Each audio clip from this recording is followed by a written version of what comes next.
சுரக்காயில எப்பவுமே கூட்டு, பொரியல்னு செய்றதுக்கு இந்த மாதிரி ஒரு வாட்டி கிரேவி பண்ணி பாருங்க. ரொம்பவே டேஸ்ட்டா இருக்கும். ரைஸ்க்கு, தோசைக்கு, சப்பாத்திக்கு எல்லாத்துக்குமே சூப்பரா இருக்கும். நல்ல ஒரு சூப்பரான டேஸ்ட்ல மசாலா வறுத்தரைச்ச சுரக்காய் கிரேவி எப்படி பண்றதுன்னு பார்த்துடலாம். இதுக்கு ஃபர்ஸ்ட்டு அரைக்க வேண்டியதெல்லாம் வறுத்து அரைச்சிக்கலாம். 1 ஸ்பூன் தனியா, 1 ஸ்பூன் கடலைப்பருப்பு, 1 ஸ்பூன் சோம்பு, 1 ஸ்பூன் சீரகம், 1 ஸ்பூன் மிளகு, ஒரு 4 ரெட் மிளகாய். அது கூடவே ஒரு 4 துண்டு பட்டை, 3 கிராம்பு, 1 ஏலக்காய். ஸ்டவ்ல ஒரு கடாய் வச்சுட்டு ஆயில் சேர்த்துக்கலாம். ஆயில் காஞ்சதும் இப்போ நம்ம எடுத்து வச்ச சாமான்கள்லாம் போட்டு வறுக்கணும். ஃபஸ்ட்டு பட்டை, கிராம்பு, ஏலக்காய் ஆட் பண்ணிக்கிட்டேன். அது கூடவே இப்போ நம்ம இந்த மிளகா வந்து நான் நார்மல் சிவப்பு மிளகா தான் எடுத்திருக்கேன். காஷ்மீரி சில்லி இருந்தால் நீங்கள் அதையும் கூட 1, 2 சேர்த்துக்கலாம் எக்ஸ்ட்ரா. கரிஞ்சிராம கொஞ்சம் பொன்னிறமாக வாசம் வர அளவுக்கு வறுத்து சேர்த்துக்கணும். இது கூடவே ஒரு 1½ ஸ்பூன் அளவுக்கு தோல் நீக்கின வறுத்த வேர்க்கடலை. ஆல்ரெடி வறுத்த வேர்க்கடலை தான், பச்சை வேர்க்கடலை அதையுமே இது கூட வந்து வறுத்துக்கிறோம். வேர்க்கடலை நல்லா வறுந்ததும் அது கூடவே ஒரு 4, 5 ஸ்பூன் தேங்காய் துருவல். இங்கே மட்டும் கொஞ்சம் வீடியோ கிளாரிட்டி கம்மியாக இருக்கும், கொஞ்சம் அட்ஜஸ்ட் பண்ணிக்கோங்க. இது எல்லாத்தையும் நல்லா பொன்னிறமாக கரிஞ்சிராமல் வறுத்து இந்த அளவு மிக்சியில் மைய அரைச்சி எடுத்திருக்கேன். அரைச்சதை அப்படியே வச்சுட்டு ஸ்டவ்வில் ஒரு குக்கர் வச்சு ஆயில் சேர்த்துக்கிறேன். ஆயில் கூட 1 ஸ்பூன் கடுகு, 1 ஸ்பூன் சோம்பு சேர்த்து பொரிய விட்டுக்கிறேன் நல்லா.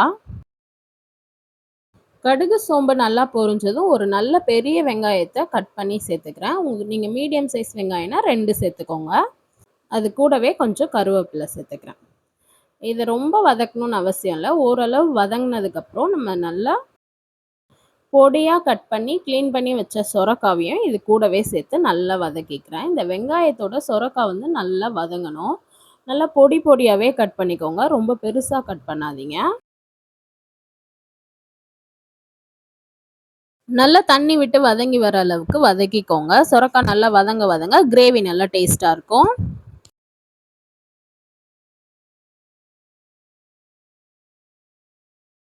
இந்த அளவு சொரக்காய் வதங்கினதுக்கப்புறம் ஒரு 3/4 டீஸ்பூன் அளவு காஷ்மீரி சில்லி சேர்த்துக்கிறேன். ஒரு 1/2 ஸ்பூன் அளவுக்கு மஞ்சத்தூள் சேர்த்துக்கிறேன். காரத்துக்கு தேவையான மிளகாய் வந்து நம்ம அரைச்சிட்டோம். ஸோ இப்போ கலருக்காக கொஞ்சமாக காஷ்மீரி சில்லி சேர்த்துக்கிறேன். நீங்கள் அரைக்கும் போதே காஷ்மீரி சில்லி சேர்த்து அரைச்சிட்டிங்கன்னா இதை ஸ்கிப் பண்ணிக்கோங்க. மஞ்சத்தூள் மட்டும் கொஞ்சமாக சேர்த்து வதக்கிக்கோங்க. நல்லா மிக்ஸ் பண்ணி விட்டதுக்கப்புறமா அரைச்ச விழுதை சேர்த்துக்கிறேன். தண்ணி அதிகமாக சேர்க்காம அரைச்சி எடுத்திருக்கேன், கம்மியாக சேர்த்து அரைச்சி எடுத்திருக்கேன். அப்போதான் மசாலா விழுதோட சொரக்காவும் சேர்ந்து நல்லா வதங்கும். ஸோ தண்ணி கம்மியாக சேர்த்து அரைச்சி நல்லா மைய அரைச்சி எடுத்துக்கோங்க. ஸோ இது கூட சேர்த்து நல்லா வதக்கி விட்டுக்கலாம். கண்டிப்பாக நல்லா வதங்கினதுக்கப்புறமா தண்ணி சேர்த்துக்கோங்க. அது வரைக்கும் நல்லா வதக்கி விடுங்க பொறுமையாக.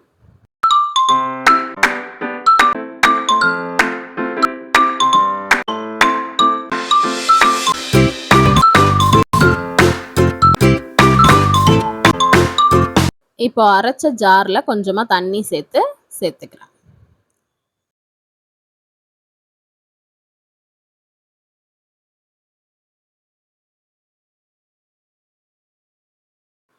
தேவையான அளவு உப்பு சேர்த்துக்கிறேன்.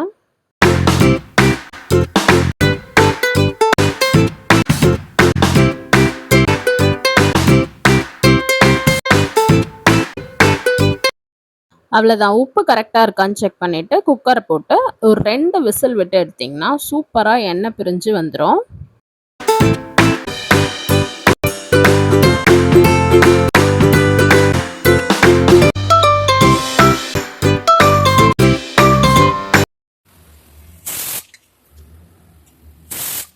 ரெண்டு விசில் வந்து கேஸ் ஃபுல்லாக ரிமூவ் ஆகிடுச்சு. இப்போ ஓப்பன் பண்ணிக்கலாம். செம்ம வாசனையோட சூப்பராக ரெடி ஆகிடுச்சு. இது இன்னுமே உங்களுக்கு ஓப்பன் பண்ணும்போது கொஞ்சம் தண்ணியாக நீங்கள் ஃபில் பண்ணிங்கன்னா கொஞ்சம் நேரம் கொதிக்க விட்டிங்கன்னா நல்லா கட்டி ஆகிடும். இந்த அளவுக்கு இந்த அளவு இருந்தாலே ரைஸில் போட்டு சாப்பிட்றதுக்கு ரொம்பவே டேஸ்ட்டாக இருக்கும். ரைஸ் கூட இதுக்கு வேறு எந்த சைட் டிஷ்ஷும் வேணாம், கொஞ்சமாக அப்பளம் இருந்தால் போதும்.